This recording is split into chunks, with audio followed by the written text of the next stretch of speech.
Welcome back to Inward Bound for Mindful Living. Mr. Suryaarchi, I think we started off in a very simple manner and then we got a bit philosophical as well. But now that we have established intolerance and exactly the causes of it, the manifestations of it, I think it's a good time for us to bring in mindfulness into it as well. Yes, so it is natural that we have moments of intolerance in our life because we are human and we are conditioned to think like I and mine, what is not mine and what is not, the whole this I, my Yes. concept. Then we have been saying all the time, mindfulness is a skill that helps you bring your mind to the present moment Yes. and observe what goes on, and then you derive insights from that. For me, the biggest benefit of mindfulness is not that stillness and the calmness that you will enjoy, but through that discovering yourself. Yeah. So when you have a moment, when you have an experience of where you feel that I'm agitated, I'm being pushed, I lose my cool, then if you are mindful enough, you will realize, at least before you react. Right. So you have come up to this point. Yeah. You have already lost your temper and you are about to put your shutter down and yell at the other person, and the mindfulness comes and says, "Excuse me, Deepan, you are angry now." Yeah.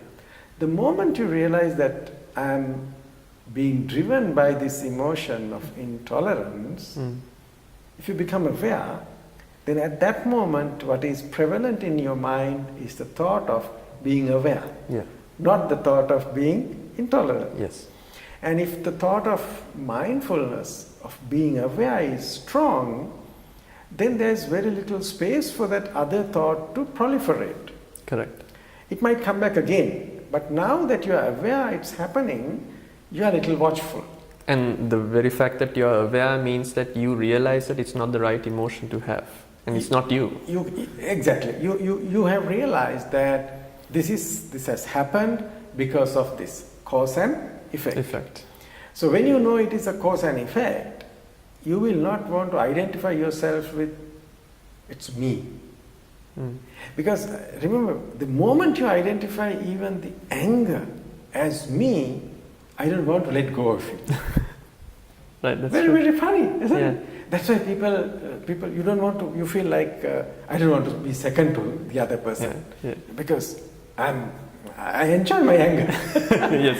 So, if you bring mindfulness, if you keep practicing mindfulness, this simple exercise of watching your breath, watching your feelings, walking meditation and all these things, Yeah. what does it do? It helps you to bring your mind to the present moment Right. and observe what goes on without any interference. Yes. Then you will see what is really happening. Yeah. You don't have to suppress. This is not suppressing.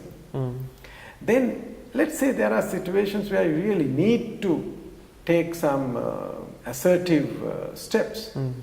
Then you do that knowing this is the right thing to do. Right. Okay. But you are not doing it driven by the emotion of intolerance. So what mindfulness actually provides you is with a handle to have rational thought. Because when you are angry, when you are frustrated, you tend to let, as you very rightly said, the emotion drive Takes the better of you. Exactly. Yeah. And your decisions are based on that. Yeah. And you might be, in rage, for example. But sort of mindfulness will, because I've felt this for myself as well, it lets you sort of even the playing field and you look at things in a more rational, more calm and more collected manner. Yeah, like for example, somebody keeps tooting the horn from the behind and you will see, okay, you want to go past me? You go. Yeah, I will not lose my cool. exactly. And if a bus driver does it, you just think there are 200 people or 100 people in that. So it's 100 times more urgency than my partner. and more often than not, that's the reality. So he's representing 100 people. Exactly. So you need to think, okay, he's a people's representative. So it's good to actually look at it in that way, because Because I think it's always nicer to surround yourself with positive vibes and positive thoughts than always live in the negative context and the anger. It is a choice you can make.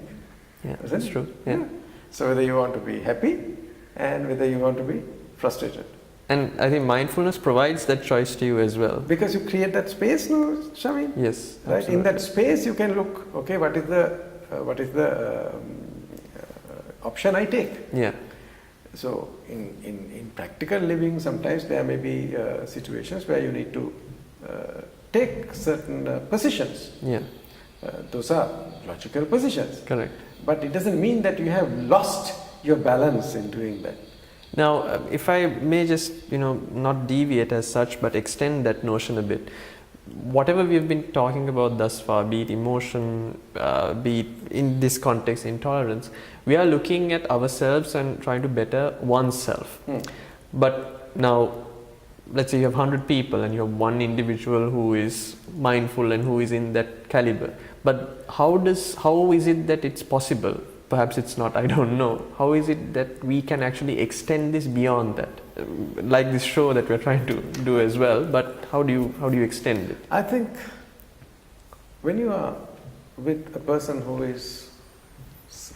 is agitated, if you are imbalanced, the chances are that you will also be agitated. Yeah. So the reverse of the same is also true.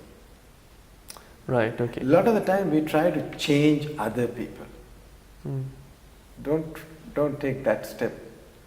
Change yourself and see what happens. And I think there is some research being done. When you have a certain number of people in an area who are more mindful, who practice this kind of positive vibes, that can influence the rest of the society. Sort of a collective conscience, so to speak. Maybe there's something which goes on here. I think you feel better. You feel better, and then suddenly people will realize there's a difference, and it might change. I think that's actually a wonderful thought to have as well. I think previous sessions also we discussed the fact that if you are mindful yourself and if you are aware of yourself, that will proliferate throughout the community as well. And every time you encounter and you talk to someone, yes, they will also realize, okay, you're in this way. He seems happy. He seems very content with himself, and he seems one, and he seems at bliss. Why not I also sort of practice what he's practicing and feel the same way? That's how it has happened. Right? That's how people who are very happy have helped the other people to become happy. I think for our 10th episode, we've had one insightful session. At least for me personally, it has been very insightful. Thank you ever so much, Mr. Suryarachi. And thank you very, very much to everyone who's watched the program thus far and who will continue to do so as well. But for this episode and for today, it's a goodbye.